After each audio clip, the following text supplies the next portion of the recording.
पुराने जमाने में एक बादशाह हुआ करता था जो बड़ा जालिम और जाबिर था। अपनी राया पर बहुत जुल्म करता था। उसने अपनी मुमलकत में ऐलान करवा रखा था कि कोई भी शख्स कोई भी चीज सदका नहीं करेगा।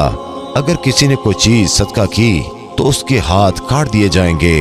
एक दिन एक फकीर को बड़ी सख्त भूख लगी थी। भूख से परेशान होकर वो एक औरत के दरवाजे पर गया और कहने लगा, मुझे बड़ी सख्त भूख लगी है, कुछ खाने को दे दो। उस औरत ने कहा, मैं तुम्हें खाने को कुछ नहीं दे सकती।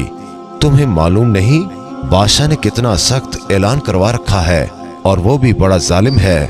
फकीर ने कहा, मुझे मालूम है, मगर मैं क्या करूं, आज मुझे बहुत भूख लगी है।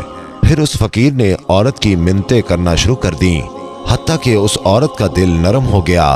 औरत ने कहा, अच्छा ठीक है, मैं तुम्हें खाना खिला देती हूँ, बादशाह जो करेगा वो देख लेंगे। ये कहकर उसने फकीर को 2 रोटियां दे दी। फकीर ने खुशी खुशी वो 2 रोटियां खा ली, दुआएं देता हुआ वहां से चला गया। जब बादशाह को पता चला कि फलां औरत ने 2 रोटियां सदका की हैं, तो वो सख्त नाराज हुआ और फिर उसने उस औरत के दोनों हाथ कटवा दिए और उसे उस शहर से बाहर निकाल दिया। उस औरत का एक बच्चा भी था और उसे लेकर शहर से बाहर चली गई। रास्ते में उसे सख्त प्यास लगी। पास ही एक दरिया था। पानी पीने के लिए दरिया के पास गई और झुककर पानी पीने लगी। जैसे ही वो औरत पानी की तरफ झुकी, उसका बच्चा पानी में गिर गया। दरिया ने उसे भी अपने साथ बहाना शुरू कर दिया। ये देखकर औरत ने परेशानी के आलम में चीखना और चिल्लाना शुरू कर दिया। इतने में 2 सफेद पोश वहां आए और उस औरत से पूछा, तुम क्यों रो रही हो? उस औरत ने बताया, मेरा बच्चा दरिया में गिर गया है, मेरे हाथ भी नहीं है जिसकी मदद से मैं उसे निकाल लूं।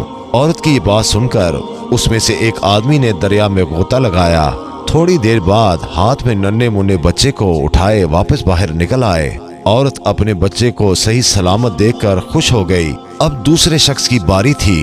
उसने मुंह में कुछ पढ़कर उसके जिस्म पर दम किया, जिससे उसके दोनों हाथ दुरुस्त हो गए। वो औरत और भी ज्यादा खुश हो गई और उनसे पूछने लगी, ए अल्लाह के नेक बंदो, तुम कौन हो? उन्होंने कहा, तुमने हमें पहचाना नहीं, हम तुम्हारी वो 2 रोटियां हैं जो तूने अल्लाह की राह में सदका की थी, जिनकी वजह से तुम मुसीबत में मुब्तला हुई।